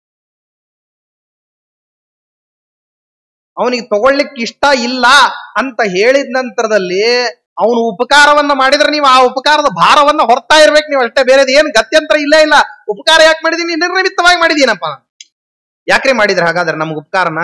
ನಮ್ಗೇನು ಬೇಕಾಗಿರಲ್ಲ, ಉಪಕಾರ ಮಾಡೋದು ನಮ್ ಸ್ವಭಾವ. ಉಪಕಾರ ಮಾಡಿದ್ವಿ, ಮುಂದೆ ಏನ್ ಹೇಳ್ತೀರಿ? ಹನುಮತೋ ನ ಪ್ರತಿಕರ್ತೃತಾ ಸ್ಯಾತ್ ಸ್ವಭಾವ ಭಕ್ತಸ್ಯ ನಿರೌಪಧಮ್ಯೆ. ಸ್ವಾಭಾವಿಕವಾದಂತಹ ಭಕ್ತಿ. ಪರಮಾತ್ಮ ಏನಾದ್ರೂ ಒಂದ್ ಪದಾರ್ಥ ಬೇಕು ಅಂತ ಹೇಳಿಬಿಟ್ಟು ನಿನ್ನನ್ನ ಸೇವಾ ಮಾಡಿಬಿಟ್ರೆ ಏನಾಗ್ಬಿಡ್ತದೆ ಅಂದ್ರೆ ಆ ಪದಾರ್ಥ ಸಿಕ್ಕ್ರೆ ನಿನ್ನ ಮೇಲೆ ಪ್ರೀತಿ, ಸಿಗದೇ ಇದ್ರೆ ನಿನ್ನಲ್ಲಿ ತಾತ್ಸಾರ ಭಾವನ ಅಥವಾ ದ್ವೇಷ ಇಂಥವೆಲ್ಲ ಬರ್ತದೆ. ಅದಕ್ಕೇನೆ ಇನ್ನೆಲ್ಲರೂ ಕೂಡ ವಕ್ರಯೋಗಿಗಳು, ಅವರೊಬ್ಬರೇ ರುಜು ಯೋಗಿಗಳು. ಇನ್ನುಳಿದವರೆಲ್ಲ ಯಾಕೆ ವಕ್ರಯೋಗಿಗಳು ಅಂದ್ರೆ ಎಲ್ರಿಗೂ ಏನಿರ್ತದೆ ಅಂತಂದ್ರೆ ಇದನ್ನ ಕೊಟ್ಟ್ಯಾ ನನಗೂ ನಿನಗೂ ಸಂಬಂಧ ಸರಿಯಾಗಿ ಉಳಿತು ಅಂತ, ಇಲ್ವಾ ಕೆಡ್ತು ಅಂತ. ಪ್ರತಿಯೊಬ್ಬರಿಗೂ ಈ ರೀತಿ ಏನಾಗ್ತಿರ್ತದೆ, ವಿಕಾರ ಅಂತ ಅನ್ನೋದಾಗ್ತಾ ಇದೆ. ಅದಕ್ಕೆ ಭಾಗವತ ತಾತ್ಪರ್ಯದಲ್ಲಿ ಅಂತಾರೆ, ನೆಚ್ಚಂತಿ ಸಾಯುಜ್ಯಮಪಿ ಫಲತ್ವೇನ ಹರಿರ್ಯದಿ ದದಾತಿ ಭಕ್ತಿ ಸಂತುಷ್ಟ ಆಜ್ಞಾತ್ವೇನ ಇವ ಗೃಹತೆ. ಸಾಯುಜ್ಯ ಮೋಕ್ಷವನ್ನ ಕೊಡ್ತೀನಿ ಅಂತಂದ್ರೆ ಬೇಕಾಗಿಲ್ಲ ಅಂತಾರೆ.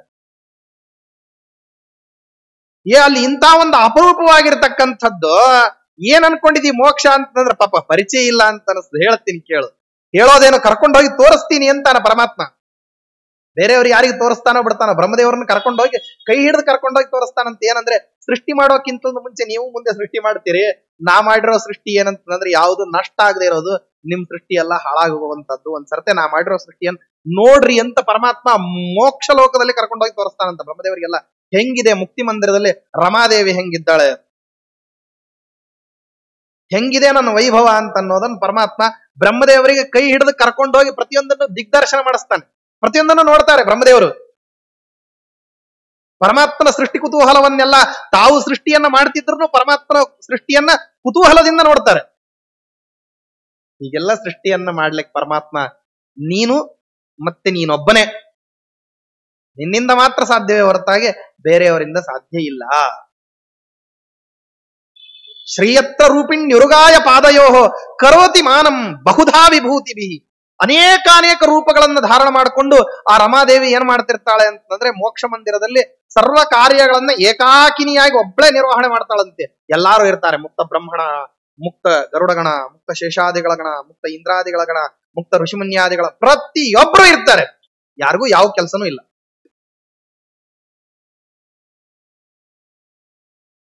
ಬಹಳ ಅಭಿಮಾನದಿಂದ ಮಾಡ್ತಾಳಂತೆ. ಸ್ವಯಮಿಂದಿರೈವ ಪತಿಮಾನಕರಿ ಗ್ರಹ ಕರ್ಮ ಯತ್ರ ಕುರುತೆ ಸುತರಾಂ ಅಪಿಕಿಂಕರಿ ದಶಶತಿ ಸಹಿತ ಸ್ವಯಮತ್ರ ವರ್ಣಯತಿ ವೇಶ್ಮನಿಕಃ ಸ್ವಯಮಿಂದಿರೈವ ಪತಿಮಾನಕರಿ. ಜಗತ್ನಲ್ಲೇ ಇನ್ನೆಲ್ಲೂ ಅದ್ ನೋಡ್ಲಿಕ್ಕೆ ಸಿಗೋದಿಲ್ಲ. ಗಂಡನ ಮೇಲೆ ಅಪಾರವಾದಂತಹ ಅಭಿಮಾನದಿಂದ ಗಂಡನ ಪ್ರತಿಯೊಂದು ಮನೆಯ ಸೇವಾಗಳನ್ನು ಎಲ್ಲವನ್ನೂ ತಾನಾಗೇನೆ ಅತ್ಯುತ್ಸಾಹದಿಂದ ಮಾಡ್ತಾಳಂತೆ.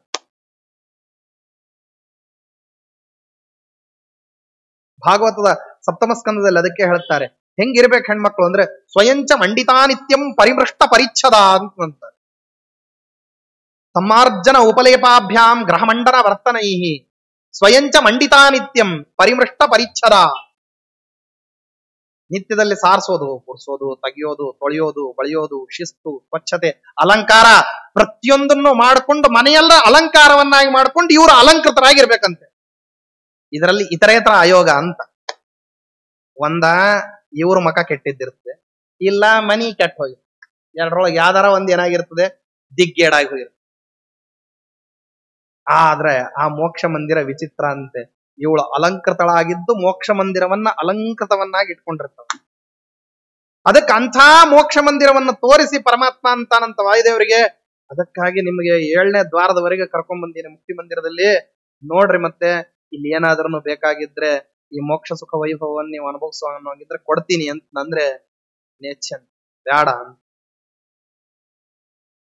ಹಾಗಾದ್ರೆ ಇವ್ರಿಗೆ ಮೋಕ್ಷನೇ ಇಲ್ಲೇನೋ, ಜಗತ್ನಲ್ಲಿ ಎಲ್ರಿಗೂ ಮೋಕ್ಷ ಆಯ್ತು, ವಾಯುದೇವರಿಗಿಲ್ವಾ ಅಂತಂದ್ರೆ ಅದಕ್ಕಂತಾನಂತ ಪರಮಾತ್ಮ. ಫಲ ಅಂತ ಹೇಳಿ ಕೊಡ್ತೀನಿ ಅಂದ್ರೆ ಬೇಡ ಅಂತ, ನಾನು ಆಜ್ಞಾ ಮಾಡಿದ್ದೀನಿ ಈ ಸುಖವನ್ನ ಅನುಭವಿಸು ಅಂತ ಹೇಳ್ತಾನಂತ ಪರಮಾತ್ಮ. ಆಯ್ತು, ಆಗ್ಬೋದು. ನೀವು ಬಡಸ್ಲಿಕ್ ಬಂದಾಗ, ಭಕ್ಷ್ಯಗಳನ್ನ ಬಡಸ್ಲಿಕ್ ಬಂದಾಗ ಒತ್ತಾಯ ಯಾರಿಗೆ ಅಂದ್ರೆ ಕರೆದು ಹಾಕ್ಸ್ಕೊಳ್ಳೋರಿಗೆಲ್ಲ, ಬೇಡ ಅನ್ನೋರಿಗೆ. ಆದ್ದರಿಂದ ಆ ವಾಯುದೇವರು ಬೇಡ ಅಂತ ನಂದಾಗ ಪರಮಾತ್ಮ ಏನ್ ಮಾಡ್ತಾನೆ, ಆಜ್ಞಾ ಮಾಡ್ತಾನಂತೆ. ಆವಾಗ ಸ್ವೀಕಾರ ಮಾಡ್ತಾನಂತ. ಆಜ್ಞಾತ್ವೇನ ಇವ ಗೃಹತೆ. ಏನಾಗ್ತದೆ ಇದರಿಂದ? ತಾದೃಶಾನಾಂ ಸುಖಾಧಿಕ್ಯಂ ಪುನರ್ ಮುಕ್ತವು ಭವಿಷ್ಯತಿ. ಮುಕ್ತರಾದಂತಹ ಸಂದರ್ಭದಲ್ಲಿ ಸುಖದಲ್ಲಿ ಆಧಿಕ್ಯ ಬರ್ತದಂತೆ. ಹೆಂಗೆ ಹಾಲು ಇದ್ದಷ್ಟೇ ಪರಿಮಾಣದಲ್ಲಿ ಉಕ್ಕು ಬರ್ತಿರ್ಬೇಕಾದ್ರೆ ಯಾವ ರೀತಿ ಡೆನ್ಸಿಟಿ ಹೆಚ್ಚಾಗಿದೆ ಅಂತ ತೋರ್ತದಲ್ಲ, ಆ ರೀತಿ ಮೋಕ್ಷದಲ್ಲೇ ಅವ್ರಿಗೆ ಏನಾಗ್ತದೆ ಅಂದ್ರೆ ಕ್ಷಣ ಕ್ಷಣಕ್ಕ ಅವರಿಗೆ ಆನಂದ ಅನ್ನೋದು ಹೆಚ್ಚಾಗ್ತಾ ಹೋಗ್ತದೆ. ಯಾಕೆ? ಆ ಪದಾರ್ಥದ ಮೇಲೆ ಅವ್ರಿಗೆ ಏನಿರೋದಿಲ್ಲ ಅಂದ್ರೆ ಬೈಕೆಯೇ ಇರೋದಿಲ್ಲ. ಅದಕ್ಕಾಗಿ ಅಂತಾನ ಪರಮಾತ್ಮ, ಮದ್ಭಕ್ತೌ ಜ್ಞಾನಪೂರ್ತೌ ಅನುಪಧಿಕ ಬಲ ಪ್ರೋನ್ನತಿ ಸ್ಥೈರ್ಯ ಧೈರ್ಯ ಸ್ವಾಭಾವ್ಯಾಧಿಕ್ಯ ತೇಜಸ್ಸುಮತಿ ದಶಮತೆ ದಮಶಮೇಶ್ವಸ್ಯ ತುಲ್ಯೋ ನ ಕಶ್ಚಿತ್ ಶೇಷೋ ರುದ್ರಸ್ಸು ಪರ್ಣೋಪ್ಯುರುಗಣ ಸಮಿತೋ ನೋ ಸಹಸ್ರಾಂಶ ತುಲ್ಯೋ ಅಸ್ಯೇತ್ಯಸ್ಮಿನ್ ಮದಂಶಂ ಪದಮಹಮಮುನಾ ಸಾರ್ಧಮೇವೋಪಭೋಕ್ಷ್ಯೆ. ಮದ್ಭಕ್ತೌ ಜ್ಞಾನಪೂರ್ತೌ, ನನ್ನ ವಿಷಯದಲ್ಲಿ ಮಾಡತಕ್ಕಂತಹ ಭಕ್ತಿ ಜ್ಞಾನದ ಪರಿಪೂರ್ಣತೆಯಲ್ಲಿ, ಬಲದಲ್ಲಿ, ಉನ್ನತಿಯಲ್ಲಿ, ಸ್ಥೈರ್ಯದಲ್ಲಿ, ಧೈರ್ಯದಲ್ಲಿ, ಸ್ವಭಾವತಃ ಆಧಿಕ್ಯದಲ್ಲಿ, ತೇಜಸ್ಸಿನಲ್ಲಿ, ಸದ್ಬುದ್ಧಿಯಲ್ಲಿ, ಶಮ ದಮಾದಿ ಸಂಪತ್ತುಗಳಲ್ಲಿ ಈ ಹನುಮಂತ ದೇವರಿಗೆ ಸಮಾನನಾಗಿರತಕ್ಕಂತಹ ಒಬ್ಬ ವ್ಯಕ್ತಿಯನ್ನ ನಾನೇನು ಮಾಡಿಲ್ಲ ಅಂತಂದ್ರೆ ಸೃಷ್ಟಿ ಪ್ರಪಂಚದಲ್ಲಿ ಇನ್ನೊಬ್ಬನನ್ನ ತಂದಿಲ್ಲ. ಅತ್ಯತುಲ್ಯೋ ನಕಶ್ಚಿತ, ಯಾರೊಬ್ರು ಇಲ್ಲ. ಶೇಷದೇವರಿರ್ಬೋದು, ರುದ್ರದೇವರಿರ್ಬೋದು, ಗರುಡ ದೇವರಿರ್ಬೋದು, ಇನ್ಯಾರೇ ಇರ್ಬೋದು, ನೋ ಸಹಸ್ರಾಂಶ ತುಲ್ಯವು. ಇವರ 1000ರಲ್ಲಿ 1 ಭಾಗಕ್ಕೆ ಬರೋದಿಲ್ಲ ಅವರು. ಇವರ ಕೆಳಗೇನೆ ಇಮಿಡಿಯೇಟ್ ಕೆಳಗಿನ ತಾರತಮ್ಯದಲ್ಲಿ ಬರೋರು ಗರುಡ ದೇವರು. ನೋ ಸಹಸ್ರಾಂಶ ತುಲ್ಯ. ಭಾರತೀ ಸರಸ್ವತಿಯರನ್ನ ಬಿಟ್ಟು ಬಿಡ್ರಿ, ಅವರನ್ನ ಬಿಟ್ರೆ ಕೆಳಗೆ ಬರತಕ್ಕಂಥವ್ರು ಯಾರು? ಗರುಡಶೇಷ ರುದ್ರಾದಿಗಳು 1001 ಭಾಗಕ್ಕೆ ಬರೋದಿಲ್ಲ ಅಂತ ಪರಮಾತ್ಮ. ಆದ್ದರಿಂದಾಗಿ ಇಂಥ ಒಂದು ಅದ್ಭುತವಾದಂತಹ ಸಾಮರ್ಥ್ಯವಂತನಾದಂತಹ ಈ ಹನುಮಂತನ ಜೊತೆಗೆ ಸಾರ್ಧಮೇವೋಪಭೋಕ್ಷ್ಯ, ಇವನ ಜೊತೆಗೇನೆ ಸೇರ್ಕೊಂಡು ನಾನೇನ್ ಮಾಡ್ತೀನಿ ಅಂದ್ರೆ ಆನಂದವನ್ನು ಉಪಭೋಗ ಮಾಡ್ತೀನಿ ಅಂತ ಪರಮಾತ್ಮ. ಇನ್ನೆಷ್ಟೇ ಕೊಡ್ಬೇಕು, ಇನ್ನೆಷ್ಟ ಹತ್ತಿರದಲ್ಲಿ ಸೇರಿಸ್ಕೊಳ್ಬಹುದಿನ್ನ. ನೋಡೋದೇ ಇಲ್ಲ ಅಂತಾನೆ, ಗಮನಿಸೋದೇ ಇಲ್ಲ ಅಂತಾನೆ, ಕಾಣಿಸೋದೇ ಇಲ್ಲ ಅಂತಾನೆ, ಕೇಳಿಸೋದೇನೇ ಇಲ್ಲ ಅಂತಾನೆ, ಕರ್ಕೊಳ್ಳೋದೇ ಇಲ್ಲ ಅಂತಾನೆ, ಅರ್ಥ ಆದ್ರೂ ಅರ್ಥ ಆಗದೆ ಇದ್ದವನಂಗಿರ್ತಾನೆ, ಪರಿಚಯ ಇಲ್ಲದೆ ಇದ್ದವನಂಗಿರ್ತಾನಂತ ಪರಮಾತ್ಮ. ಪ್ರತಿಚೇತನ ವ್ಯಕ್ತಿ ಸಾಮಾನ್ಯನ ಜೊತೆಗೆ. ಆದ್ರೆ ವಾಯುದೇವರ ಜೊತೆಗೆ ಏನು ಅಂದ್ರೆ ಸಾರ್ಧಮೇವೋಪಭೋಕ್ಷಿ. ಇವನ ಜೊತೆಗೇನೆ ಏನ್ ಮಾಡ್ತೀನಿ ಅಂದ್ರೆ ಪದಮಹ ಮಮುನಾ ಸಾರ್ಧಮೇವೋಪಭೋಕ್ಷಿ ಅಂತ ಹೇಳ್ತಾನೆ. ಹಿಂಗೆ ಮತ್ತೆ ಇವರ ಸಾಮರ್ಥ್ಯ ಅಂತ ಅನ್ನೋದು ಅತ್ಯಧಿಕವಾಗಿರತಕ್ಕಂತಹ ಸಾಮರ್ಥ್ಯ. ಆ ಸಾಮರ್ಥ್ಯಕ್ಕೆ ಸಮಾನವಾದಂತಹ ಸಾಮರ್ಥ್ಯ ಅಂತ ಅನ್ನೋದು ಇನ್ನೊಂದಿಲ್ಲ. ಅದಕ್ಕಾಗಿ ಇಂಥ ವ್ಯಕ್ತಿಯ ಜೊತೆಗೆ ನಾನು ಸಹಭೋಜನವನ್ನ ಮಾಡ್ತೀನಿ. ಇವ್ರ ಸಾಮರ್ಥ್ಯಗಳು ಬೇಕಾದಷ್ಟು ವರ್ಣನ ಮಾಡ್ತಾರೆ. ಇಲ್ಲಿ ಪುಂಖಾನುಪುಂಖವಾಗಿ ಪರಮಾತ್ಮನ ಬಾಯಿಂದ ಕೇಳ್ಬೇಕು. ಹೆಂಗೆ ಹನುಮಂತ ದೇವರ ಬಾಯಿಂದಾಗಿ ಪರಮಾತ್ಮನ ಮಹಿಮಾವನ್ನು ಕೇಳೋದು ಅಂತಿದೆಯೋ, ಹಂಗ ಪರಮಾತ್ಮನ ಬಾಯಿಂದ ಹನುಮಂತ ದೇವರ ಮಹಿಮಾ ಕೇಳಬೇಕು. ಯಾಕೆಂದ್ರೆ ಬೇರೆಯವರೆಲ್ಲರೂ ಹೇಳಿದ್ರೆ ಏನ್ ಮಾಡ್ತಾರೆ, ಯೋಗ್ಯತಾಕ್ಕನುಸಾರವಾಗಿ ಅಷ್ಟೋ ಇಷ್ಟೋ ಹೇಳಿ ಮುಗಿಸ್ತಾರೆ. ಆದ್ರೆ ಅವ ಹೇಳಿದ್ರೆ ಮಾತ್ರ ಹೆಂಗ್ ಹೇಳ್ತಾನೆ ಅಂದ್ರೆ ಪೂರ್ಣ ಪ್ರಮಾಣದಲ್ಲಿ ಹೇಳಿ ಮುಗಿಸ್ತಾನ. ಇದು ಇಷ್ಟೇ ಅಂತ ಹೇಳ್ತಕ್ಕಂತಹ ಸಾಮರ್ಥ್ಯ. ಯಾಕೆ? ಪರಮಾತ್ಮನಿಗೆ ಏನಿದ್ರು ಅವ್ರು ಕಡಿಮೆ ಅವರು. ಆದ್ದರಿಂದ ಪ್ರತಿ ಶಬ್ದವನ್ನ ಪರಮಾತ್ಮ ಹನುಮಂತ ದೇವರ ಮಹಿಮಾವನ್ನ ಅಭಿವ್ಯಕ್ತೀಕರಣ ಮಾಡೋದ್ರಲ್ಲಿ ತೋರಿಸ್ತಾನೆ. ಅದರಿಂದಾಗಿ ನನ್ನ ಆಜ್ಞಾದಿಂದಾಗಿ ಇವ ಮುಂದೆ ಏನ್ ಮಾಡ್ಲಿ ಅಂದ್ರೆ ಬ್ರಹ್ಮ ಪದವಿಯನ್ನ ಅನುಭೋಗ ಮಾಡ್ಲಿ, ಸೃಷ್ಟಿ ಸ್ಥಿತ್ಯಾದಿ ಕರ್ಮಗಳನ್ನ. ಯಾಕೆಂದ್ರೆ ವಿಷ್ಣುರ್ಹಿ ಮೋಕ್ಷದಾತೇತಿ ವಾಯುಶ್ಚ ತದನುಜ್ಞೇಯ ಮೋಕ್ಷೋ ಜ್ಞಾನಂಚ ಕ್ರಮಶಃ ಅಂತ ಹೇಳಿ ಏನ್ ಹೇಳ್ತಾರಲ್ಲ, ವಿಷ್ಣುರ್ಹಿ ಮೋಕ್ಷದಾತೇತಿ ವಾಯುಶ್ಚ ತದನುಜ್ಞೇಯ. ಪರಮಾತ್ಮ ಹೆಂಗ ಮೋಕ್ಷವನ್ನು ಕೊಡ್ತಾನೋ, ಪರಮಾತ್ಮನ ಆಜ್ಞಾದಿಂದ ಮೋಕ್ಷದವನ್ನು ಕೊಡ್ಲಿಕ್ಕೆ ಸಾಮರ್ಥ್ಯ ಯಾರಿಗಿದೆ? ಅದು ವಾಯುದೇವರಿಗೆ.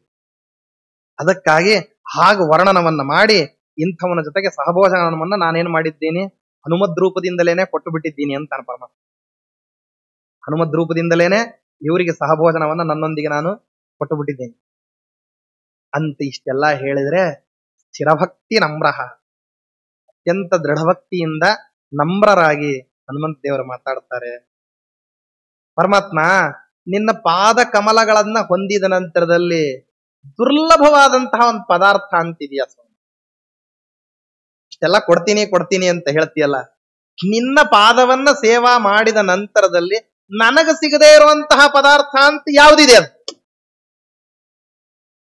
ನಿನ್ನ ಪಾದ ಸೇವಾ ಮಾಡಿದ ಮೇಲೆ ಅದು ಎಲ್ಲವೂ ಕೂಡ ನಿನ್ನ ಪಾದ ಸೇವಾದ ಕೆಳಗೇನೆ. ಏನೇ ಜಗತ್ತಿನಲ್ಲಿ ಯಾವುದೇ ಒಂದು ಅತ್ಯುನ್ನತವಾದಂತಹ ಸುಖಭೋಗಾದಿಗಳನ್ನ ಅನುಭವಿಸ್ತೀನಿ ಅಂತಂದ್ರೂ ಕೂಡ ನಿನ್ನ ಪಾದ ಸೇವಾ ಸುಖದ ನಂತರದಲ್ಲಿ ಆ ಸುಖ ಆಗ್ಬೇಕೆ ಹೊರತು, ಇಲ್ಲ ಅಂತಂದ್ರೆ ನಿನ್ನ ಪಾದ ಸೇವಾ ಸುಖ ಅನ್ನೋದು ಅದು ನಿಕೃಷ್ಟ ಆಗ್ಬಿಡ್ತದ. ಅದು ಕೊನ್ವೀಶತೆ ಪಾದ ಸರೋಜ ಭಾಜಾಂ ಸುದುರ್ಲಭೋರ್ಥೇಶು ಚ ತ್ರಿಷ್ವಪೀಹ ತಥಾಪಿ ನಾಹಂ ಪ್ರವೃಣೋಮಿ ಭೂಮನ್ ಭವತ್ಪದಾಂಭೋಜ ನಿಕ್ಷೇಪಣ. ಹೇ ಪರಿಪೂರ್ಣನಾಗಿರ್ತಕ್ಕಂತಹ ಶ್ರೀಹರಿ, ನೀನು ಪೂರ್ಣ ಕಾಮನಾಗಿರ್ತಕ್ಕಂಥ ಸ್ವಯಂ ಪರಿಪೂರ್ಣನಾದಂಥವನು. ನಿನ್ನ ಹತ್ತಿರದಲ್ಲಿ ಬೇಡೋದು ಅಂತ ಅನ್ನೋದೇನಿದೆ, ಆದ್ರೂ ಬೇಡ್ತೀನಿ. ಭವತ್ಪದಾಂಭೋಜ ನಿಷೇವಣಾದ್ರತೆ, ನಿನ್ನ ಪಾದ ಸೇವಾವನ್ನ ಮಾಡೋದನ್ನೊಂದನ್ನ ಬಿಟ್ಟು ಬಿಟ್ಟು ಇನ್ನುಳಿದದ್ದನ್ನ ಏನೂ ಕೂಡ ಬೇಕು ಅಂತ ನಾನು ಬಯಸ್ಲಿಲ್ಲ ಅಂತಂದಾದ್ರೆ ಅದೇ ನೀನ್ ನನಗೆ ಕೊಡತಕ್ಕಂತಹ ಅತ್ಯುತ್ಕೃಷ್ಟವಾಗಿರತಕ್ಕಂಥ ಅತ್ಯುತ್ತಮವಾಗಿರತಕ್ಕಂಥ ವರ. ಆ ವರವನ್ನ ನನಗ್ ಕೊಡು. ನನಗೆ ನಿರಂತರವಾಗಿ ಏನ್ ಮಾಡು ಅಂತಂದ್ರೆ ಅಚಲವಾಗಿರತಕ್ಕಂತಹ ಭಕ್ತಿ ನಿನ್ನಲ್ಲಿ ಕೊಟ್ಟು, ಭಕ್ತಿ ಅಂತ ಅನ್ನೋದು ಕೊಡೋದಷ್ಟೇ ಅಲ್ಲ, ಅದು ಕ್ಷಣ ಕ್ಷಣಕ್ಕೆ ಏನಾಗ್ತಾ ಹೋಗ್ಬೇಕು, ಹೆಚ್ಚಾಗ್ತಾ ಹೋಗ್. ನನಗೆ ನಿನ್ನಲ್ಲಿ ಭಕ್ತಿಯನ್ನ ಕೊಟ್ಟ ಸ್ಟಾಗ್ನೆಂಟ್ ಆಗಲ್ಲ. ಅದ ಒಂದೇ ಕ್ರಮದ ಭಕ್ತಿ ಆಗಲ್ಲ. ಒಂದೇ ಕ್ರಮದ ಭಕ್ತಿ ಬಂದುಬಿಟ್ರೆ ಏನಾಗ್ಬಿಡ್ತದೆ ಅಂತಂದ್ರೆ ನಾವು ಅಷ್ಟು ಸಾಧನೆ ಮಾಡ್ಲಿಕ್ಕಾಗೋದು. ವಾಯುದೇವರಂತಾರೆ, ನನ್ನ ಸಾಧನೆ ನಿಜವಾಗಿಯೂ ಏನು ಅಂತಂದ್ರೆ ಕ್ಷಣಕ್ಕೆ ನನಗೇನಾಗ್ಬೇಕಂದ್ರೆ ಹಿಂದಿನ ಕ್ಷಣದಲ್ಲಿ ಇರುವಂತಹ ಭಕ್ತಿಯಕ್ಕಿಂತಲೂ ಹೆಚ್ಚು ಭಕ್ತಿ ಬರ್ಬೇಕು. ಆ ಭಕ್ತಿಯಲ್ಲಿ ಒಂದಂಶ ಸದಾ ಕಾಲಕ್ಕೂ ಇರ್ಬೇಕು ಪರಮಾತ್ಮ. ಏನಂತಂದ್ರೆ ತ್ವಯೀಶ ನೇಹ್ರಾಸ ವಿವರ್ಜಿತ ಸದಾ. ನೀನು ಈಶಾಂತ್ ಅನ್ನುವಂತಹ ಬುದ್ಧಿ, ಹ್ರಾಸವಿಲ್ಲದೆ ಇರತಕ್ಕಂತಹ ಭಕ್ತಿ ಅದು ನನಗೆ ಬಂತು ಅಂತಾದ್ರೆ, ನೀನ್ ಈಶಾ ಅನ್ನೋ ಬುದ್ಧಿ ಅಂದ್ರೆ ಏನರ್ಥ? ನೈರಂತರ್ಯೇಣ ನಿನ್ನಲ್ಲಿ ನನಗೆ ದಾಸ್ಯ ಭಾವ. ಆ ದಾಸ್ಯ ಭಾವ ನನಗೆ ಬಂದ್ರೆ ಅಂತಂದ್ರೆ ಅವಾಗ ನೀನು ಯಾವುದೇ ವಿಧವಾಗಿರ್ತಕ್ಕಂಥ ಉಪಾಧಿ ಇಲ್ಲದೆ, ಯಾವುದೇ ವಿಧವಾಗಿರ್ತಕ್ಕಂಥ ನಿಮಿತ್ತಗಳಿಲ್ದೇನೆ ಏನ್ ಮಾಡ್ತಾ ಇದ್ದೀಯ ಅಂತ ಅರ್ಥ. ಹಾಗಾದ್ರೆ ಅನುಗ್ರಹವನ್ನ ಮಾಡ್ತಿದ್ದೀಯ ಅಂತ. ಆ ರೀತಿಯಲ್ಲಿ ನನಗೆ ಅದನ್ನ ಕೊಟ್ಟು ಬಿಡು ಅಂತ ಹೇಳಿ ಹನುಮಂತ ದೇವರು ತಮ್ಮ ಪ್ರಾರ್ಥನಾವನ್ನ ಮಂಡಿಸ್ತಾರೆ. ಪರಮಾತ್ಮ ಅದಕ್ಕೆ ತಥಾಸ್ತು ಅಂತ ಹೇಳಿ ಏನ್ ಮಾಡ್ತಾನೆ ಅಂದ್ರೆ ಪಟ್ಟಾಭಿಷೇಕದ ಸಂದರ್ಭದಲ್ಲಿ ಅನುಗ್ರಹವನ್ನ ಮಾಡ್ತಾನೆ.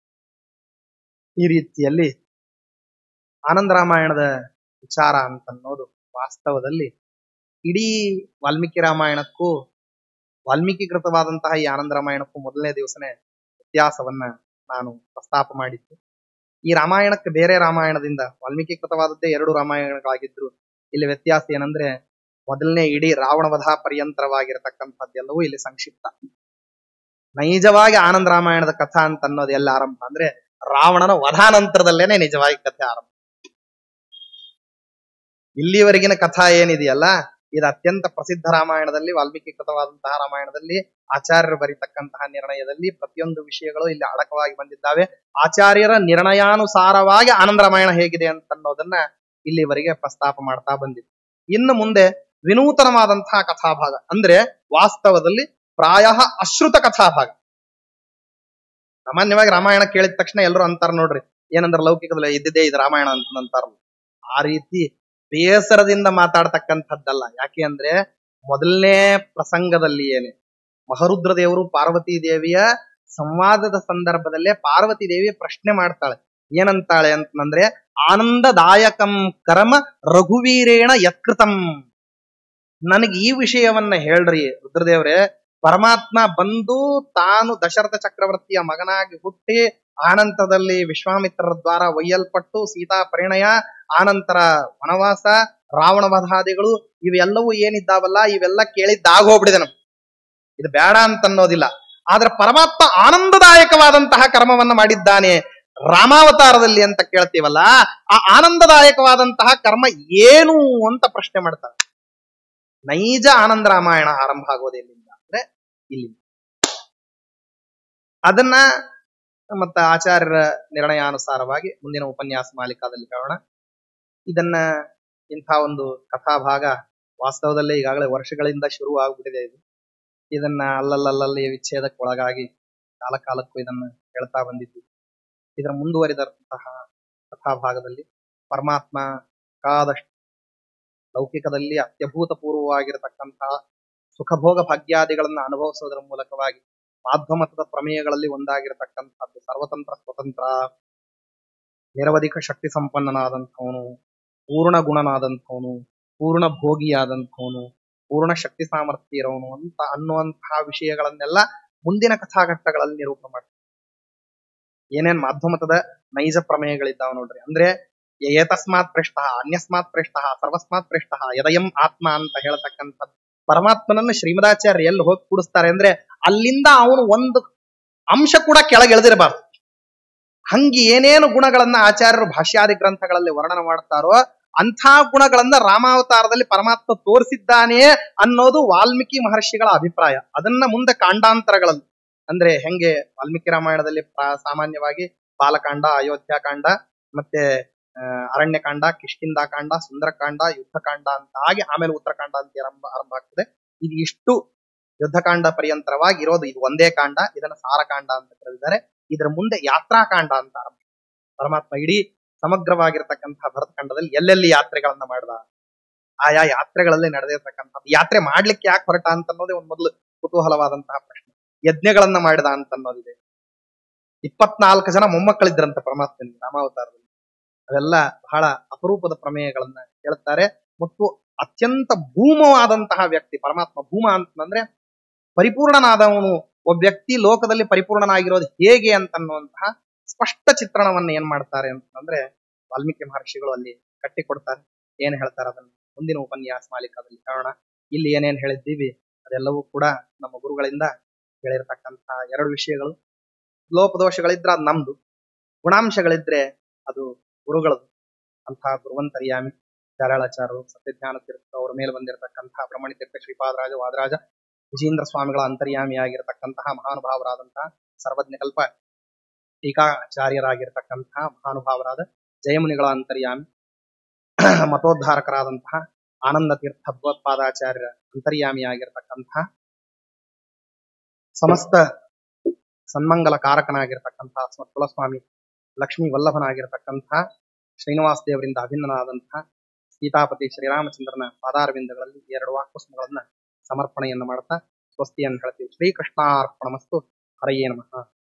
ಸ್ವಸ್ತಿ ಪ್ರಜಾಭ್ಯಃ ಪರಿಪಾಲಯಂತಾಂ ನ್ಯಾಯೇನ ಮಾರ್ಗೇಣ ಮಹಿಮಹಿಷಾಃ ಗೋಬ್ರಾಹ್ಮಣೇಭ್ಯಃ ಶೋಮಸ್ತು ನಿತ್ಯಂ. ಲೋಕಾಃ ಸಮಸ್ತಾಃ ಸುಖಿನೋ ಭವಂತು. ಕಾಲೇ ವರ್ಷತ್ ಪರ್ಜನ್ಯಃ ಪೃಥಿವೀ ಸಸ್ಯಶಾಲಿನಿ. ದೇಶೋऽಯಂ ಕ್ಷೋಭರಹಿತಃ. ಜನಾಃ ಸುಖನಿರ್ಭಯಾಃ. ಅಪುತ್ರಾಃ ಪುತ್ರಿಣಃ ಸಂತು. ಪುತ್ರಿಣಃ ಸಂತು ಪೌತ್ರಿಣಃ.